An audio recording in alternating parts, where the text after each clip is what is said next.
Live from the BDN Studios, it's Bang and Dang. That's awesome. If you don't like that, then You ain't black. All right, back once again. Battles, American Civil War, behind the battles, and moving on to the Confederate massacre side. Because if the Union does it, you know the Confederates are doing it. I don't know if they can top the barbarism of the Union. Oh my goodness. So far, talking about the Fort Pillow massacre today. We're not gonna get into the battle, as we've already done an episode on the battle and a little bit about the massacre in that, but we'll go a little more in depth on the massacre and like the stuff that happened afterwards, and inquiries and all that good stuff. But yeah, if you guys don't know what the Fort Pillow massacre was, the Confederates under Nathan Bedford Forrest took the fort and proceeded to basically slaughter unarmed black soldiers. We'll look up a little bit of a lead up to that, and then the massacre, and like I said, some inquiries. By April 1864, West Tennessee was chessboard, and it's in motion. Nathan Bedford Forrest, he was the piece nobody wanted or seemed to be able to pin down. His cavalry had slipped past Union lines once again, cutting rails, lifting recruits, and snapping up horses with the same ease that other men gathered firewood. He's like, I'll take them. Union commanders watched them move across their maps like a storm they couldn't divert. Fort Pillow, an old Confederate position turned federal outpost, and sat high on a bluff above the Mississippi, guarding the river and serving as a depot for the scattered units that patrolled the region. It wasn't heavily manned, and wasn't prepared for what was about to come. Ooh, that's because on the 12th of April, Yeah. Forrest's troopers closed in from the south and the east after pushing aside the fort's pickets. By mid-morning, they had driven the garrison back into the main earthworks and taken positions with about 100 yards from the wall. Forrest sent his surrender demand up to the bluff, warning that refusal would bring consequences, as it always does. Well, when the answer came back, it was short, it was firm, and it was rejecting negotiations. He said, you know what? We ain't fucking around. He didn't waste a minute. His men advanced through smoke and scattered rifle fire, climbing the slopes, pouring over the parapet. In less than 20 minutes, the position had been traded hands so many times during the war, fell once more, this time into the bloodiest story ever attached to Nathan Bedford Forrest's name. You know, and this guy also ran the KKK, so. Right. When the smoke settled at Fort Pillow, the ground still warm from the fight, Forrest's men began sorting through what was left of the Union garrison. Out of the roughly 557 defenders who had held the river bluff, somewhere between 101 and 168 ended up in Confederate hands. Ooh. Mixed into that group were an estimated 45 to 62 soldiers from the U.S. colored troops, men who had held their ground against repeated demands to surrender and who knew exactly how Southern troops tended to treat them if they were taken alive. Forrest, he wasted no time sending word up the chain. His dispatches painted a neat, orderly picture of compliance with laws of war, he says, insisting his prisoners, both black and white, were handled properly. Oh. Confederate surgeons did move among the wounded once the firing stopped, treating around 20 men who were still able to live and able to move. A few white Union officers, along with the fort surgeon, were paroled on the spot. Oh, fantastic. They were allowed to walk straight to federal gunboats waiting out on the Mississippi, carrying their wounds and their stories with them. Wow. Let's get that out of here, boys. Look at that shit, huh? Well, the rest didn't get that luxury. Most of the surviving garrison, especially the African-American troops, collected, organized, and marched south toward Confederate camps in Mississippi and Tennessee. Some would wait for their exchange, others for incarceration. And for many of them, that march marked the beginning of a far darker chapter. Later records show that at least 95 men that were captured at Fort Pillow never made it home, dying in places like Andersonville. This is where disease and starvation killed faster than any battlefield volley would ever. Sure did. Yet, not everyone made it out of the fort, found themselves behind Confederate lines. No. About 58 survivors, mostly men from the 13th Tennessee Cavalry and the 6th United States Colored Heavy Artillery. They took their chances with the river instead, said, fuck it, we're going to go swimming. They splashed in the mighty Mississippi under fire, swimming toward the looming shape of Union gunboats. Conflicting accounts, they later debated how aggressively Forrest's men fired on them. But those who reached the boats recalled the odd quiet that followed. Very little pursuit. No cavalry charging into the water after them. The river was the last barrier, and once they were aboard, they were as good as saved. Well, they were on a Union gunboat. Right. On the Mississippi. While the wounded drifted upriver to medical care, Forrest's troopers got to work stripping the captured fort. They gathered up roughly 200 horses, valuable mounts for a cavalry command constantly on the move, right? Over 5,000 small arms were pulled from the battered earthworks, along with 6 artillery pieces, which were a mix of 12-pounder howitzers, 6-pounders, and rifled guns. Ammo and quartermaster supplies filled wagons. It was kind of all that could keep a raiding command supplied for weeks. Yeah, they hit the jackpot there. And then, true to Forrest's habits, they made sure the Union wouldn't be using Fort Pillow anytime soon. Barracks and officers' quarters went up in flames. The wooden trestle bridge burned down to its pilings. Administrative records were tossed into the fire. Guns that couldn't be carried, they were spiked. By the time the smoke drifted away from the bluff, the fort was little more than scorched timbers and broken earthworks. Useless as a depot or artillery platform or anything until it was rebuilt, basically. And it would be. Wow. In all the chaos, men grabbed what they could. Watches, boots, blankets, little things stripped from the dead or the living. Wasn't a new habit for Forrest's raiders, no. They had long blurred line between battlefield spoils and personal plunder. But the real target that day, you guessed it, military stores. And those were taken with methodical efficiency. Fort Pillow's ruins told one story, and it was a bad one. The survivors told another, though. Also bad. Right. And together, they left behind a battlefield that the country would argue about for generations, and here we are still talking about it. This is one where the numbers were firm, the ashes still warm, and yet the truth remained buried beneath the smoke of that April afternoon. The men who survived carried memories they spent the rest of their lives trying to forget, and when they finally talked about what happened, the picture they painted wasn't just of a fort being overrun. Damn. It was what happened afterwards. Was it oil-based?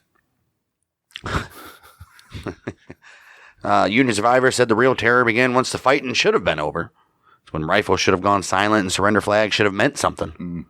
Instead, many of them described a kind of fury that didn't stop even when the shooting should have. Wow. Dr. Charles Fitch, the acting surgeon for the mixed garrison of the 13th Tennessee Cavalry and the 6th U.S. Colored Heavy Artillery, he found himself overseeing what passed for a field hospital at the base of the bluff. Right. Wasn't much, just wounded men laid out in a sheltered spot where they hoped the firing wouldn't reach them. Fitch treated whoever he could get his hands on, white, black. That's your job. Right. But he also saw Confederate troopers coming through the smoke, shooting or bayoneted men who were lying there helpless with their hands raised or waving whatever scraps of cloth they could find. What? No way. He estimated 20 to 30 black soldiers were killed that way. Acts he made a point of separating from the chaos of the charge. These, he insisted, were not battlefield casualties. No. They happened after the fight had collapsed and the resistance wasn't organized anymore. They said, everybody's done, dude. Well, there were other bluecoats. They told much the same story when they later testified before the Joint Committee on the Conduct of the War.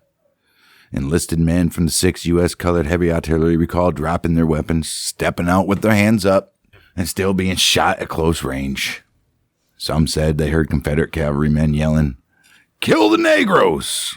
and that the worst of it fell on the troops who tried to hide in gullies or crawl toward the river. A few white soldiers said that they had slightly better odds, just slightly though, but even they described scenes that didn't fit any rules of war that they ever heard. One wounded man, who never saw his account published, remembered lying there, unable to move.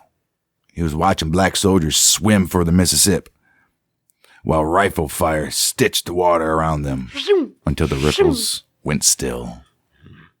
Well, the crewmen on the Union gunboat saw what was left behind when they came in to pull survivors from the shoreline. Where are these guys at, anyways? All right.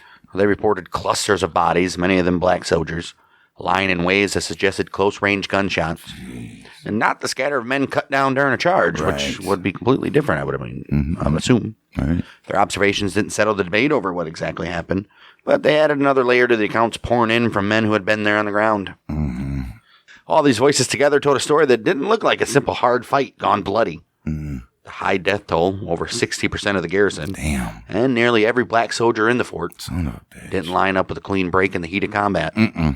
Even allowing for trauma, fear, and the shock that shapes any man's memory of battle, the survivors insisted that something broke that day. Quarter was demanded and not given. Men surrendered and still died where they stood. Long after the firing faded across the bluff, the arguments over what happened in that brief, violent window, It's echoing louder than any gunshot fired at Fort Pillow that day or ever since. My goodness. Well, on the old Reb side, the story sounded very different. I would imagine so. Right. Old Forrest, he sent his own report the very next day, which was the 13th of April. He laid out a version of events that he insisted explained the wreckage at Fort Pillow without any talk of a massacre at all. According to him, everything started by the book. Captain Goodman, he rode out under a flag of truce, demanding the fort's unconditional surrender. Okay, we're good now. How would you like if we all they shot agree on this? Right, how would you like if they shot that guy with the Right. flag of truce? I mean, come on. Major William Bradford, who had found himself in command after Major Booth's death earlier that day, he said, "You know what? No, we just lost our major. Not happening. I'm not surrendering." Well, Forrest never wanted to waste time. He wrote that once the flag went down, he ordered his men forward under a storm of Union fire. His troopers climbed the steep bluffs, pushed through the rifle pits, and were inside the fort by 3 o'clock. What time did you start? Earlier.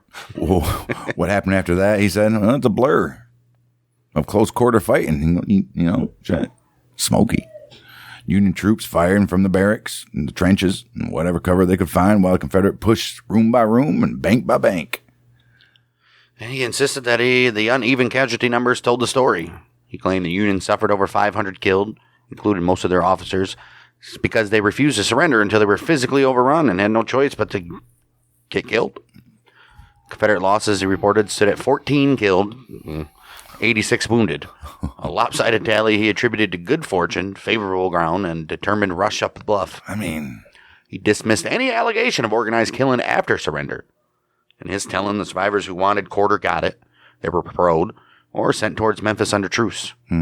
Whatever happened to the rest, he says, it was a simple, ugly reality of a fort taken in a final frantic push. James Chalmers, brigadier general who led the dismounted assault up the river face, he backed his commander's version. He later described Union fire continuing after Confederate troops had already broken inside the works. What are they supposed to do? Right. He said some black soldiers especially kept the logs, embankments, and half-collapsed rifle pits, firing instead of dropping their weapons. Chalmers... But it doesn't matter. They never surrendered, so of course you're going to keep going. Right. Chalmers claimed that he paroled about 168 prisoners, mostly white Tennesseans and Unionists, and that what the outside world later would call a massacre was just the chaos of a fight, where not everyone laid down arms when the lines collapsed. Like, these guys continue to fight. What do you want us to do? Other Confederate veterans who spoke years later in regimental histories and reunion newsletters that sounded the same notes. Men from Forrest's escort and troopers in Tennessee regiments like the 7th, they remembered the steep climb, the sudden breakthrough, and then flashes of individual violence where commands to surrender mingled with gunshots at 10 paces. They argued that the black troops didn't stop firing when they were told to, that some turned toward the river with the rifle still in hand, and that once the shooting started in such close quarters, nobody could sort out who actually had surrendered or not. Right. To them, the terrible Union losses weren't the results of orders from above, but it's simply the cost of stubborn resistance in enclosed space, disorderly, where nobody could hear anything, see anything. And right. I mean, I get it. I don't. I get it. These accounts didn't just deny a massacre. No, they insisted the idea was impossible. Forrest, they said, would never have given such an order, and that's not our buddy. The casualties were terrible because the conditions were terrible. A bluff-top fort, panicked defenders, an attacking force that hit the works with more force than precision. And so they told it as a hard fight that ended it the only way it could have. Quick, brutal, and tragic, but not atrocity. At least not in their eyes. I bet. Senor Doc. Back in Washington, the shock waves from Fort Pillow reached the Capitol long before the smell of gunpowder drifted off the river bluffs. The Joint Committee on the Conduct of the War, it moved almost immediately. Within a week of the fight, they were already taking testimony. Between April 18th and the 26th, survivors made their way into hearing rooms in Washington, still bandaged, limping, and sometimes barely able to speak without shaking. Oh, wow. By May 5th, the Senate and the House had their reports printed, both numbered 65, both carrying the same explosive conclusion. The committee, they didn't bother taking Confederate testimony. Obviously. They weren't interested in back and forth or a courtroom-style interrogation. Instead, they brought in Union survivors, officers, enlisted men, surgeons, anyone who lived through that afternoon to tell the story. They laid out the garrison's numbers, about 557 men, including roughly 262 black soldiers. Major Lionel Booth had commanded until the Confederates shot him and killed him early on. Major William Bradford took over. Those were the facts everybody agreed on, like I said. Everything else turned into a storm of accusation and memory and probably a blur. Right. They can't really do anything about it, right? Surgeon Horace Wardner, he testified that he treated more than 60 wounded men, white and black. He even serviced one black woman who had been caught in the fighting. Where the hell she come from? Right. Warner didn't hesitate in his conclusion. He said that about 400 had been massacred, including hospital patients he swore were shot in their beds.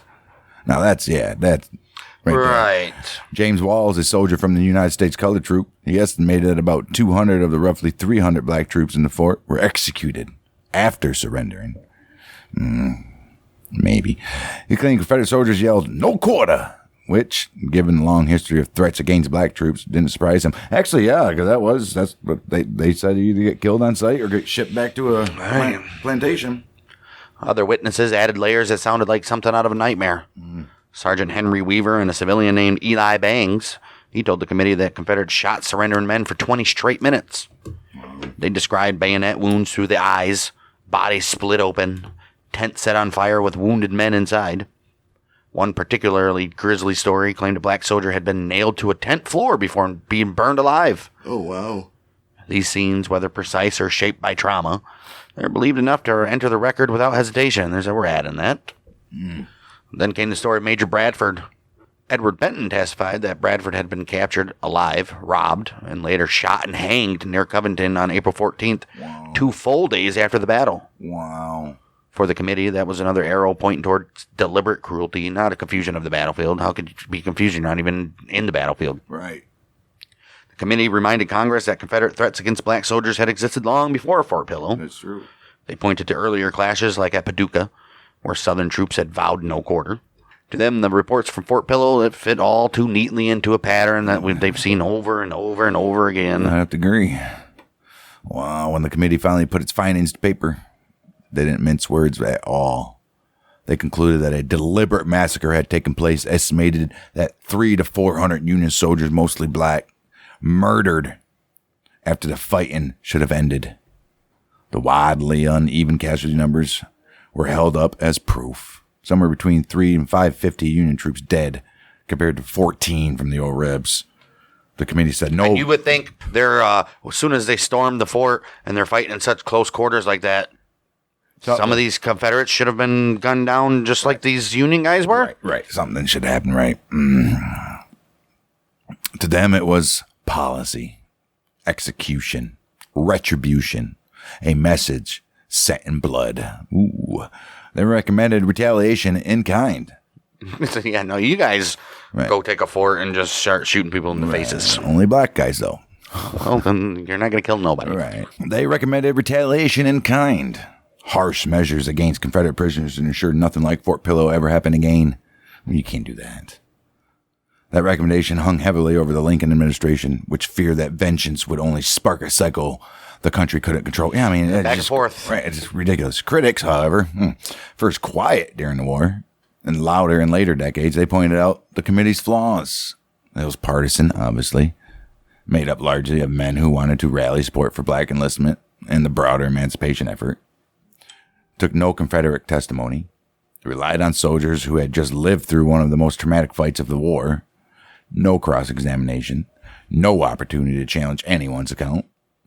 And some historians would later argue that the committee found exactly what it had set out to find. It was looking for that answer, basically. But spring of 1864, the report did exactly what its authors wanted it to do. It poured fuel on the Northern outrage. It hardened opinions about the Confederacy. It fed the idea that the war wasn't just a clash of armies, but a moral crusade. And that if the Union was going to be put down this rebellion, if it was going to put down the rebellion, it needed to do so without illusions about what its enemy was capable of. Right. This is what we're fighting up against. Right. They're savages. Barely human. Fort Pillow, and they're telling, wasn't just a battlefield, it was a warning. This is what's going to happen if we don't get to control these fuckers. Plus, the Confederates is losing the war right now. Right, so they're desperate as ever. Force's version of Fort Pillow didn't stop with his first dispatches, though. 2 weeks later, April 26th, he submitted a full official report to Lieutenant General Leonidas Polk, laying out the engagement in calm, clipped military prose. As if the events of the Fort Pillow were nothing more than a swift tactical operation executed by the book, he said. Should have been. In his telling, he had about 1,500 men under his hand, most of them drawn from James Chalmers' cavalry, with Robert McCulloch's and Tyree Bell's brigades forming the backbone of the assault. Across the bluff, he said, were about 700 troops from the Union, manning 6 artillery pieces inside the earthworks, and they'd been cut deep into the high riverbank. I mean, it's tough to defend or deal with that. Right. Forrest described the morning as a methodical tightening of the noose. By 10 o'clock, after pushing back the outer pickets and skirmishers, his men had driven the garrison inside the main fort. Yeah, we know. How many times are you going to repeat this, right. Nathan? Settling themselves within 100 yards of the walls under steady fire. Once they were that close, Forrest sent a flag of truce with a demand for unconditional surrender. His message made it clear that refusing would bring severe consequences, a phrase he didn't bother to expand on. Just don't you worry about it. Major Lionel Booth, who was still alive at that point, he replied bluntly, negotiations would not attain the desired object. When the truce period ended, Forrest come on. It was common war right there. You got your little truce period. You got to walk up as the enemy to talk to your stupid fucking other people. And then those when idiots, they sent it back and said, no, we don't accept your demands. Right, and you could, if that what was, should have been done, the guy should have shot him in the face. No. What should have been done is Forrest should have came back with revised demands, and they probably should have worked out another thing. But the union denied it, and he immediately said, "Okay, we're coming in to fucking kill you all." For those who is not willing to fight, walk out unarmed, or something. And nobody would have. Right. Wow. Well, when the truce period ended, Forrest ordered the assault. Right. In his report, he said the fort fell in under 20 minutes. He framed it as a furious close quarters push that overwhelmed the defenders almost instantly. Like we said, he listed his own casualties at 20 killed instead of the 14 we've been saying, and 60 wounded. For Union losses, he wrote that 228 bodies were buried by his men that evening. That Union gunboat crews arriving later buried more the next morning. Forrest made a point in saying he didn't know the exact number, only that the dead there were large. The numbers, they were a large. His tallies of captures were delivered with precision of a quartermaster. 6 artillery pieces, yeah, we know that. He had 164 white prisoners who were not wounded, 75 black soldiers, and around 40 black women and several children caught inside the works or the surrounding flat. Why are you taking them? It was the first time in any of his dispatches that women and children appeared in the story. And Forrest offered no further explanation other that they had been secured. Why are you taking them? Right. Wow. He also insisted that the aftermath was orderly. He wrote that captured Federals and black soldiers were placed under their own officers to bury the dead. He made a point to separate those two. Right.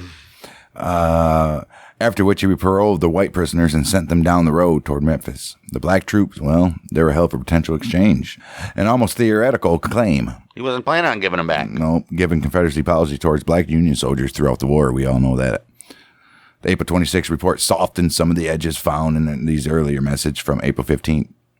In that earlier dispatch, Forrest had estimated Union killed at over 500. Right. And wrote in a dramatic fashion about the Mississippi River running red for about 200 yards.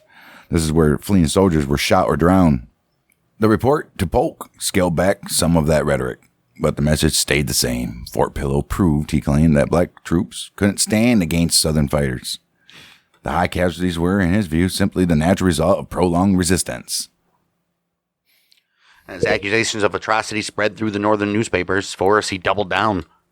In a letter to Major General Cadwallader Washburn, June 25th, he rejected every charge as unfounded and unwarranted by the facts. He insisted no prisoner, black or white, had been insulted or mistreated with his knowledge or consent. He pointed out that across the war he had captured thousands of Federal soldiers without any stain on his record, including those who were taken at Fort Pillow, he says. Everyone, he reminded Washburn, had received kind and humane treatment once they stopped resisting. The disproportionate losses, he said, were the simple arithmetic of an assault carried out under heavy fire against a garrison that refused every opportunity to surrender. Right. I get it. I mean, if that's how it went down. Forced explanation, well, it always came back to the same center. Whatever happened at Fort Pillow happened during the fight. Or during the flight. Not afterward. His surrendered man had warned of no quarter whatever if he was forced to attack. Hey, I'm coming. but he insisted that quarter was in fact extended to any man who laid down his arms and survived the storm. And in his mind, the numbers at Fort Pillow reflecting nothing more than a hard, fast battle where one side broke too late and paid the price in blood. Okay, bud. Union Lieutenant General Grant, he later highlighted inconsistencies between Forrest's early communications and his polished official report. In his memoirs, Grant, he reproduced sections of Forrest's initial April 15 dispatch to General Leonidas Polk, written immediately after the engagement, which described the victory in highly graphic terms, including the river was dyed in the blood of the slaughtered for 200 yards. Grant noted that why would you just say that? Right. Grant noted that these sensational claims wasn't in his final report, which adopted a more restrained, orderly narrative that emphasized humane treatment of prisoners. Grant then went on to argue that the omissions reflected an attempt to sanitize the event once public outrage grew, pointing out that Forrest's first dispatch was sort of which shocks humanity to read. I bet. And that its removal in the later version undermined Forrest's insistence that no massacre even took place. He's a liar. Right. Union survivors who later testified before the committee, they said the worst of the killing at Fort Pillow didn't happen during the assault, but after, yes. Mm-hmm. Men who had thrown down their weapons or tried to remembered being shot while raising white flags or lifting their hands in surrender. Others, they're bayoneted where they lay or driven into burning buildings that collapse around them. Mm-hmm. To these survivors, the pattern wasn't confusion or the fog of a close fight. They insisted the killing continued for 20 minutes to 30 minutes after any organized resistance had vanished, and they made it painfully clear who the main targets were. Black soldiers, they say. They were given no chance to surrender at all. White officers might be spared if luck and timing were on their side, but black troops, they were just simply shot where they stood. Damn you, Scuba Steve. Scuba Steve, damn you. The committee's May 1864 report leaned heavily on these accounts. With radical Republicans controlling the inquiry, the report framed the killings as deliberate policy rather than battlefield heat. Premeditated, they argued, by Confederate threats against black soldiers long before this very battle. Force's own demand for unconditional surrender, delivered only hours before, was held up as proof that the old Rebs knew exactly what they planned to do once they breached that fort. Overwhelm the works fast enough to avoid any real capitulation, and then settle unfinished business with black troops inside. Oh, man. Well, numbers told their own story.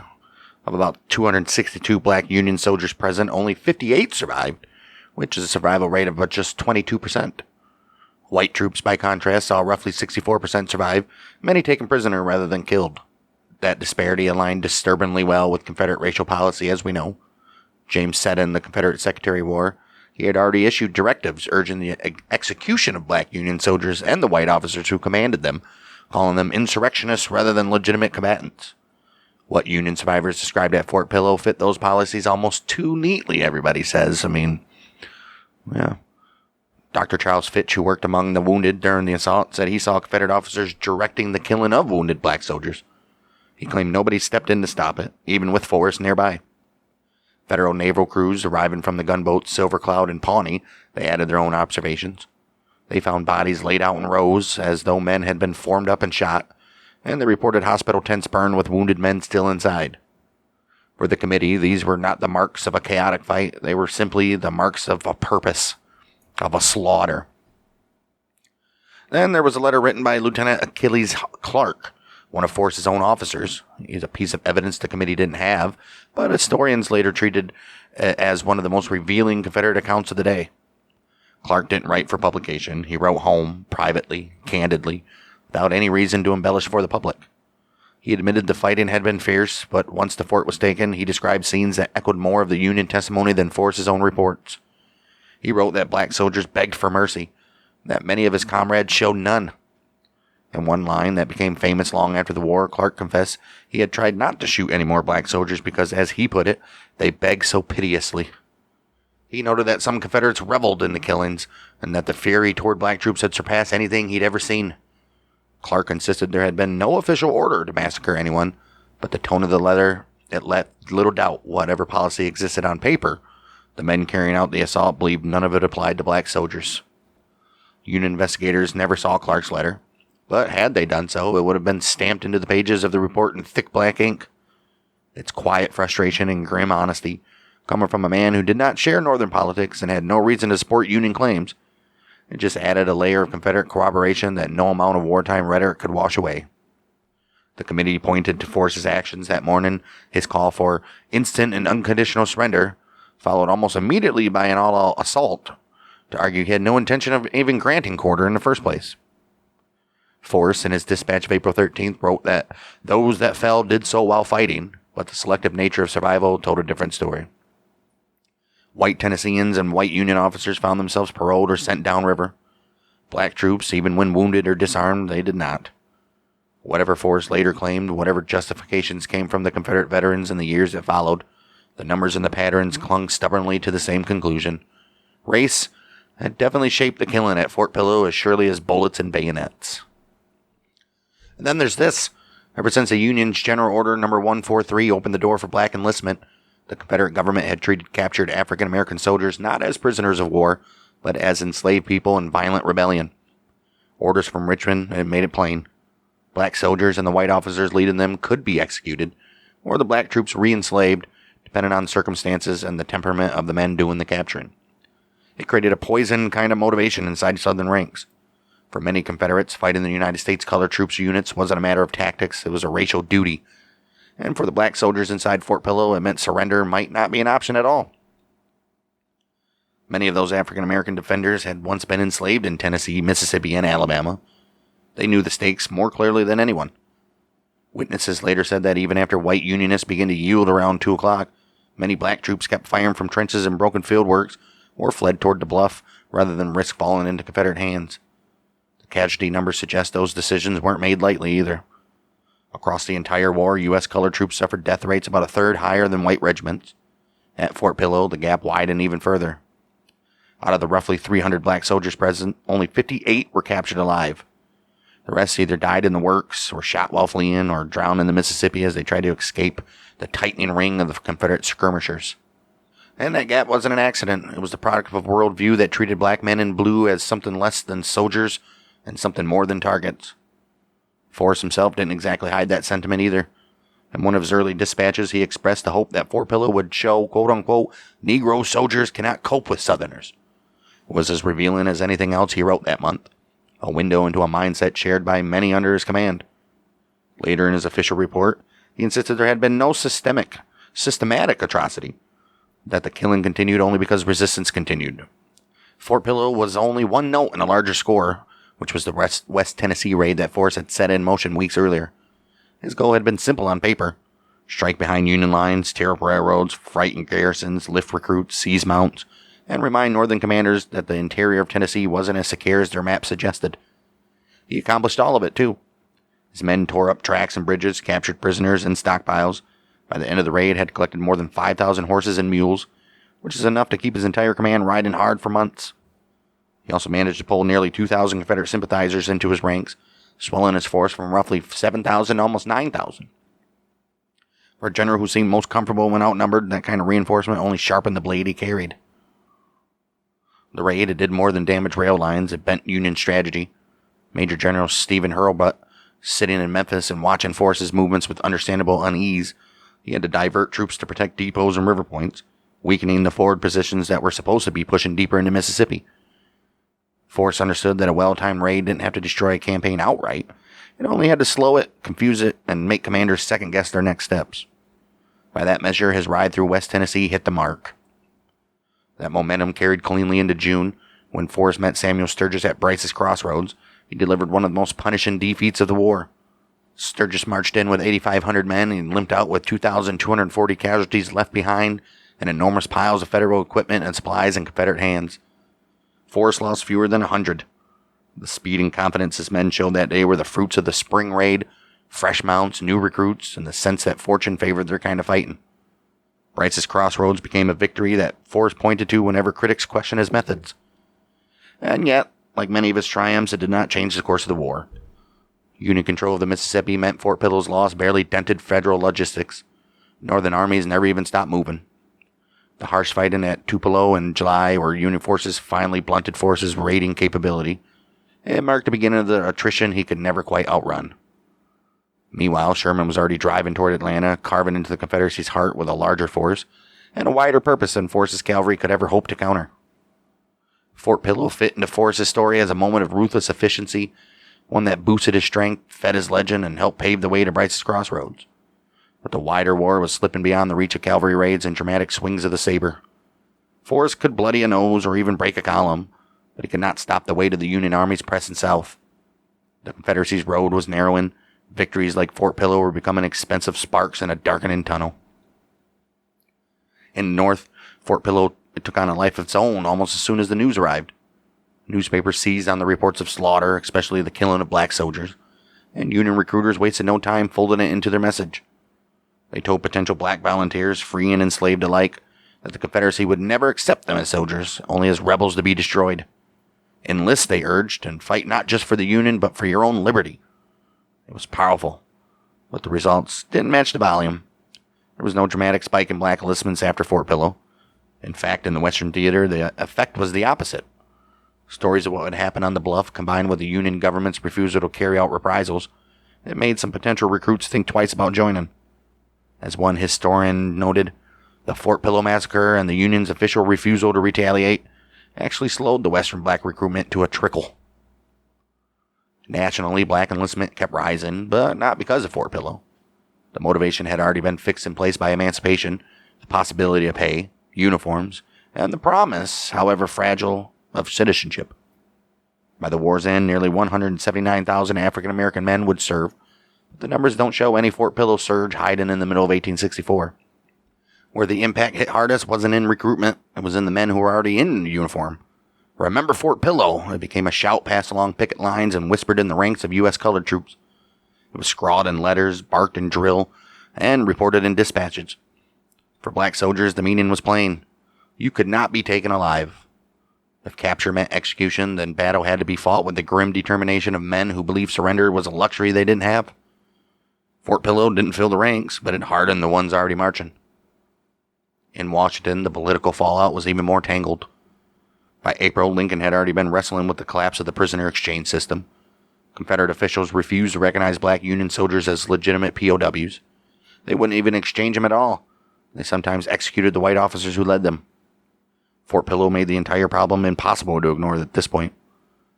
April 17th, Lincoln formally suspended prisoner exchanges altogether, citing Confederate mistreatment of African American soldiers. The decision choked the parole system, swelling the population of northern and southern prison camps, turning the exchange question into a dead weight hung around both armies' necks. But the most heated argument actually happened behind closed doors, inside Lincoln's cabinet. Some of his advisors demanded retaliation, insisting that the only way to stop further atrocities was to respond in kind. They argued for the execution of Confederate prisoners on a 1-to-1 basis, matching each black soldier killed at Fort Pillow with a Confederate captive shot by firing squad. Lincoln listened. He pressed his fingers together. He thought through every path, including the darkest one. He even drafted internal notes exploring possible forms of retaliation. But in the end, he couldn't pull the trigger. Executing prisoners, he feared, would unleash a cycle of mutual killings that neither side could contain. Blood cannot restore the dead, he is remembered saying around that time, and it cannot teach mercy to the merciless. So Lincoln held the moral line. No reprisals, no executions of Confederate captives. The country, it would remember Fort Pillow, he said, but it would not answer it in kind. His critics in Congress were furious. Radical Republicans accused him of weakness. Black leaders worried it signaled that the government would not protect their men in uniform. But Lincoln believed the alternative would swallow both armies whole. The effects of that choice didn't stay confined to April. They carried forward into the summer, when the Army of the Potomac launched its assault on Petersburg and at the Battle of the Crater. That exploded, literally and figuratively, into another bloody chapter involving black soldiers. When U.S. colored troops led charges into the smoldering pit, many fought with Fort Pillow carved into their memory. Confederate troops, remembering the same event but through a different lens, responded with the very same fury that had stained the riverbank in Tennessee. What happened at the Crater, which was the targeted killing of black soldiers who tried to surrender, was widely seen in the North as Fort Pillow's echo. The Confederacy had already shown the world how it intended to treat African American troops, and at the Crater that policy erupted again, just as brutally, in the trenches outside of Petersburg. Fort Pillow, then, didn't shift the war's grand strategies, didn't open a floodgate of enlistment, and it didn't force Lincoln's hand in retaliation. but it did harden lines that were already forming. It convinced black soldiers that surrender was impossible, like we said. It widened the moral gulf between the Union and the Confederacy.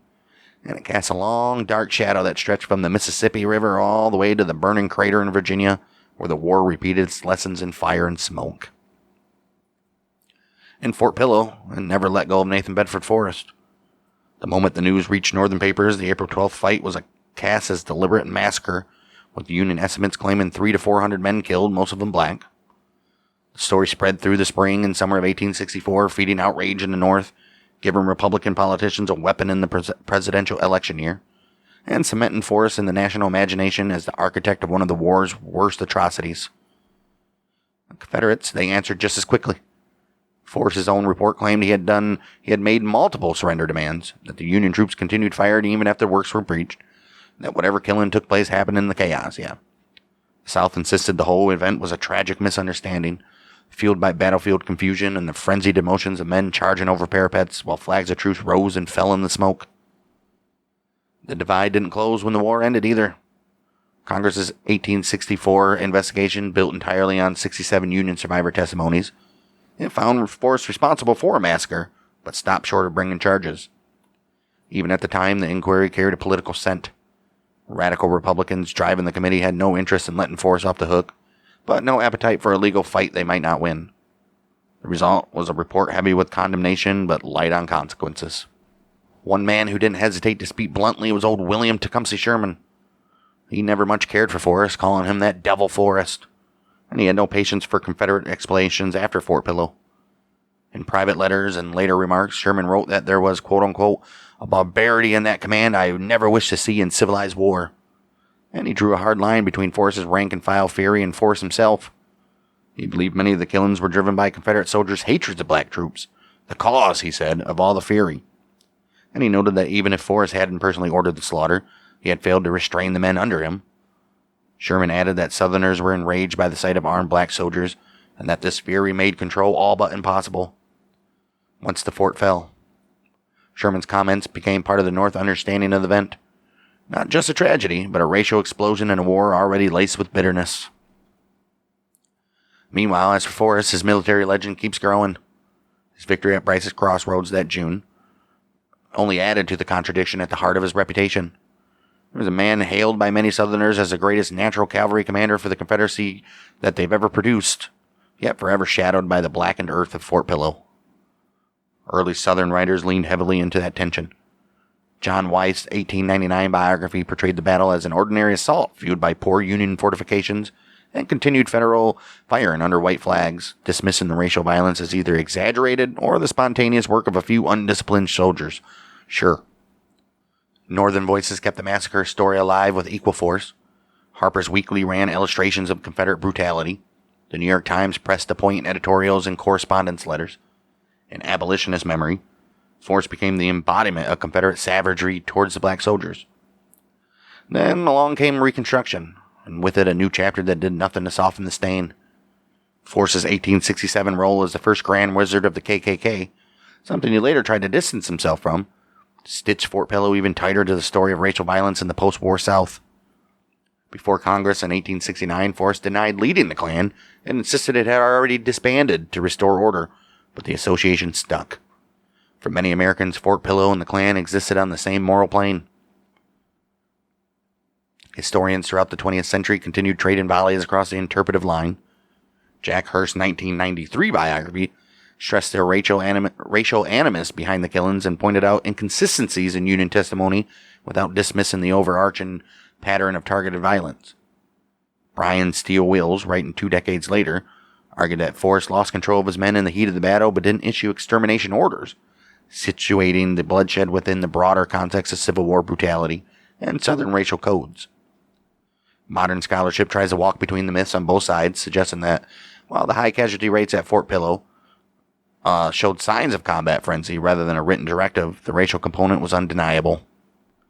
And that's how Fort Pillow settled into American memory, as an event too bloody to ignore and too tangled to cleanly explain. For decades, Forrest stood tall in lost cause narratives as a fearless cavalry genius, a man of raw instinct and unmatched daring. As the Civil Rights era reshaped the nation's understanding of race, the darker portions of his story rose to the forefront. By the 1980s, even the Memphis Commercial Appeal, once a Southern defender of forests, it was re-examining its own past coverage. Statues that had stood for generations came down between 2017 and 20, like all of the others, and forests' names slipped from parks and public spaces. The shift wasn't sudden. It was the slow turn of a country reconsidering its heroes, its myths, and its cost of its history. Fort Pillow, the Civil War's most documented racial massacre, sat at the center of that reevaluation. It marked Forrest forever, not just as a commander of daring raids and bold charges, but as a figure who stood where genius and brutality collided on a bluff overlooking the Mississippi, and whose legacy has been disputed ever since. Long after the smoke cleared and the arguments quieted, Fort Pillow settled back into the deep woods and winding river country that had shaped it long before Forrest's troopers ever climbed its bluff. The earthworks softened under decades of rain, the parade ground filled with leaves, and the fort became another quiet corner of West Tennessee. And it is until the 20th century brought renewed attention to the ground where so many men died. In 1971, the state of Tennessee established Fort Pillow State Historic Park, preserving more than 1,000 acres around the old Confederate and Union positions. The bluff, it still rises above the river, and the fort's outlines, those ditches, parapets, and rifle pits that once echoed with musket fire, they remain carved in the soil. Visitors walk the same loops the defenders ran that April afternoon, and the air feels thick with the history that seeped into the ground. The dead, they didn't remain where they fell. In the months after the battle, the Union Army returned to the site and gathered the remains of its soldiers. Many were impossible to identify. They were reinterred at Memphis National Cemetery in long rows of markers bearing numbers instead of names. More than 100 of those graves belonged to men from Fort Pillow, whose stories could not be traced beyond the battlefield where they died. Their headstones stand in military order, silent reminders of what the war took, and how unevenly its losses were carried. Today, the park tells their story with trails, earthworks, and a quiet sense of reverence. There's no attempt to glamorize or soften what happened here. The interpretive center recounts the battle in plain language, the clash, the panic, the death, the aftermath, and the decades of debate that followed. Visitors who stand on the bluff can see the river winding below, the same river where some men fled and others drowned trying to escape the Confederates' advance. Time has gentled the place, but it hadn't erased it. Fort Pillow endures as more than a battlefield. It's a memorial to the complicated truths of the Civil War. Courage and cruelty, strategy and chaos, heroism and hatred, all packed into a single violent afternoon. The earth still holds the scars, and the cemetery in Memphis still holds the men. And for those who walk the ground today, the story of Fort Pillow lives on, carried not by monuments, but by memory. There you go, that's Fort Pillow. Arguably just as bad as the what the Union did over in Sand Creek. I mean, they were both doing some pretty messed up stuff. Massacres, slaughters, and just all outright savagery. But, well, next week we'll continue on with war crimes or atrocities, whatever you want to call them, and probably take a look at the Union and their policy of scorched earth, particularly Sherman and Sheridan in the Valley and Atlanta, and see all the atrocities that occurred there. So stick with us next week, and we'll be back. Remember to share, like, subscribe, comment, share with your friends, leave a review, and we'll be back next week for more Battle of the American Civil War. We're the month of Michiganders with Breakdown.